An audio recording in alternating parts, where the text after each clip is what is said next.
It seems like every few days there's some sort of new horror story coming out of the 2025 transfer portal, and with all this wild west NIL and portal stuff, you never know what you're going to get, and there's always some crazy stories and some weird things going on. Today we have a crazy example that's going around college football and is kind of going viral, as there's a quarterback who signed with an SEC school, but reportedly is back in the portal, but because of a very specific reason in the SEC, he's actually banned from playing in the SEC this upcoming year. Yeah, you heard that right. In today's video, I want to introduce you to Deshawn Purdie. Purdie was a 3-star freshman quarterback who starred at Charlotte this past season, who all of a sudden got a ton of big offers after going under the radar for most of his life.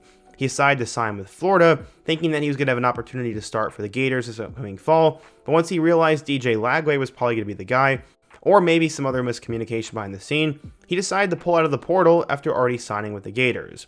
He is now not allowed to go to another SEC program, and in today's video, I'm going to bring you up to speed on this situation.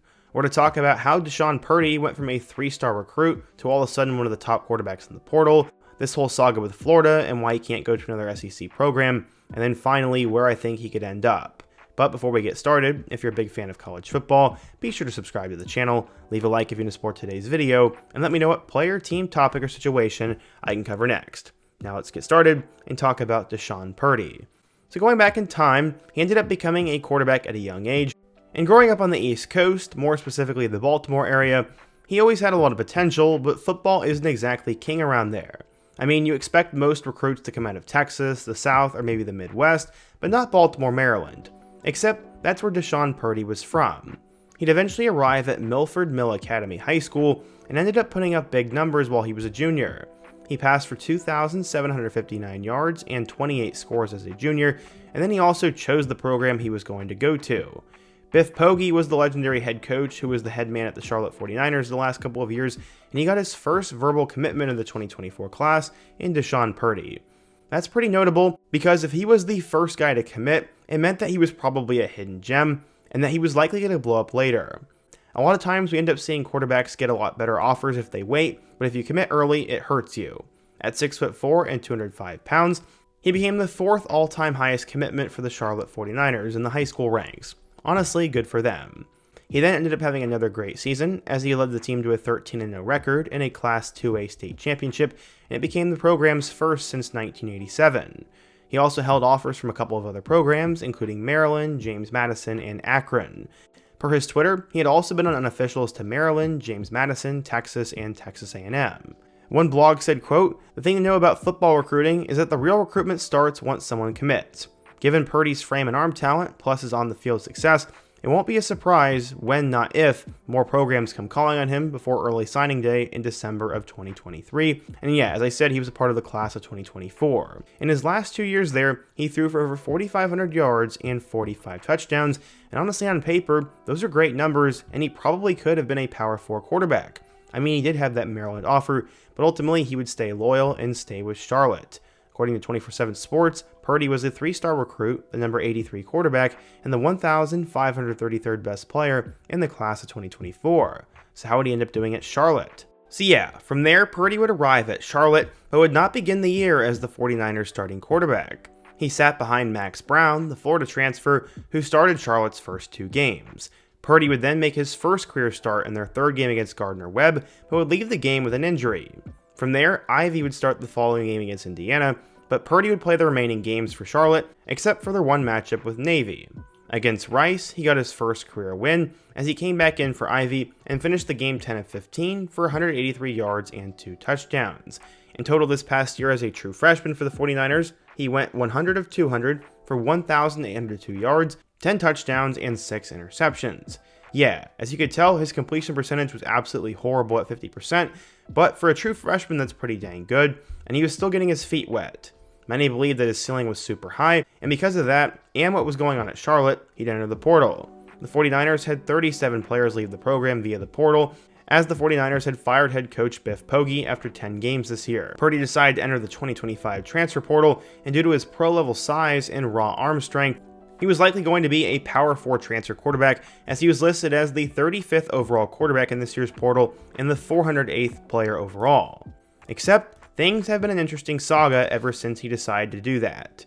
He originally decided to sign with Florida over the likes of Georgia, North Carolina, and Mississippi State, with apparently the Mississippi State Bulldogs being his number 2 choice. This past season, Florida got a ton of momentum, as they had their best record under head coach Billy Napier in 2024, finishing the season 8-5 after winning their bowl game. This was the second time Napier had taken the Gators to a bowl game, and so far he is 19-19. The point is, all of a sudden it was cool again to be a Gator. I guess for some reason he thought he could be the starter over DJ Lagway, but that ultimately would not happen, and we found out just a couple of days ago that all of a sudden he has filed the paperwork and is withdrawn from Florida. This means he's back in the portal. For Florida, this is a notable loss, as many thought he could have challenged for that number 2 quarterback spot behind Lagway, and at minimum would have been a good insurance policy. With Lagway also being a freshman in 2024, the timelines didn't exactly add up, and I guess Purdie noticed that a little bit too late. Florida snapped him up super fast after coming out of the portal, as they signed him on December 22nd. What's really interesting here though is literally apparently Purdie did not realize that Lagway was going to be the guy for 2025. I mean, I'm sure there's some sort of miscommunication or something that we don't know here because it's that unbelievably obvious, but literally anybody in the world could have known that DJ Lagway was probably going to be the starter and probably going to be Billy Napier's guy in 2025 and 2026.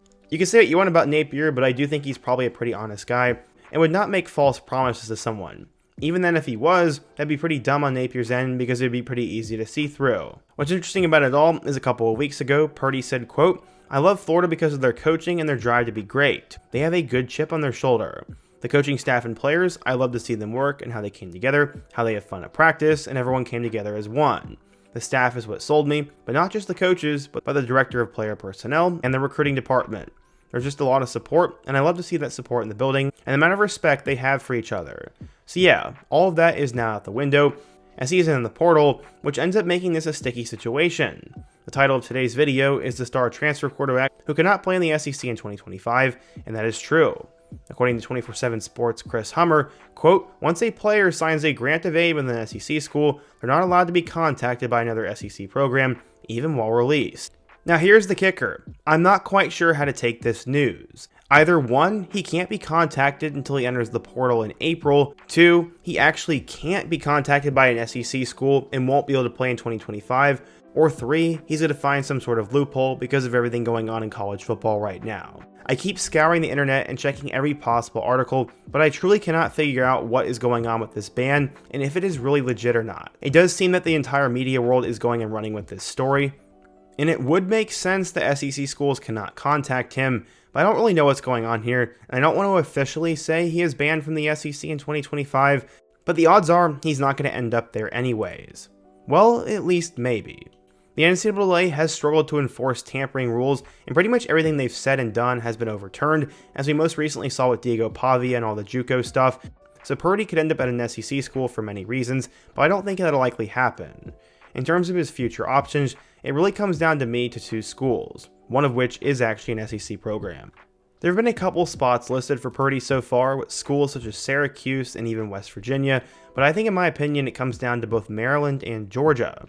Okay, so Purdie is from Baltimore, Maryland, which is obviously very close to the Terps, and started at a high school that was not far away. He ended up receiving an offer from the Terrapins coming out of high school, and as we all know, that was his biggest offer then. I'm not sure if it was committable, but it makes a lot of sense. He could go back home, and Maryland desperately needs a new quarterback. Billy Edwards Jr. ended up entering the portal and is now at Wisconsin. Former 4-star NC State guy MJ Morris came in this year and has since transferred to Coastal Carolina, and they only brought in UCLA's Justin Martin. That is the only real competition in College Park, and again, I like Martin, I think he has a lot of potential, but he has only started 1 game for UCLA, and he is not exactly guaranteed that job. I mean, last year at this time, I would have told you MJ Morris would have started over Billy Edwards, so I have no idea what's going to happen. With all this firestorm going around, it'd make a lot of sense for Purdie to return home, go to a Power 4 school, and have a legit option of starting there. Mike Locksley is also a decent coach, so Maryland in my opinion makes the most sense. There are some rumors going around though that he could end up at Georgia. Apparently when he got into the portal, Georgia gave Purdie a deal he could not refuse, causing him to pull out of his deal with the Gators. At least that's what all the rumor mills are saying, and I'm seeing that on Reddit. But whether it's true or not, it does seem to be somewhat possible that there is some interest between Georgia and Purdie. They did offer him before he ended up at Florida, and after seeing Gunnar Stockton's performance against Notre Dame and seeing Jaden Rashada enter the portal, it would make a little bit of sense that they're looking for a more experienced signal caller for 2025 and beyond. Currently, Georgia's quarterback situation is kind of dicey, and I'm not really sure what they're going to do, so it makes sense to get a guy like him. Last year, they went after Jaden Mayava from UNLV, but he ended up flipping over to USC, and Purdie I think is a similar player to him in terms of where he ranks and his potential. Again though, I think he's ultimately going to end up at Maryland if I had to pick, as that one just makes a lot of sense.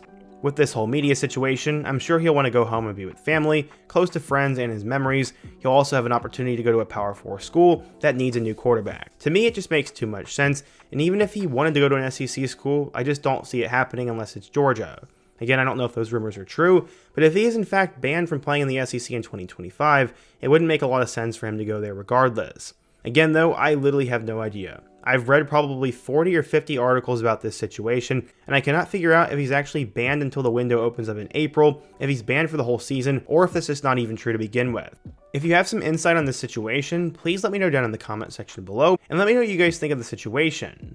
What do you think happened here? Where do you think he's going to end up? And what's another topic I can cover next? Be sure to let me know down below, leave a like if you want to support today's video, and check out my other videos on the end screen. Hope to see you guys again soon, but until next time, peace.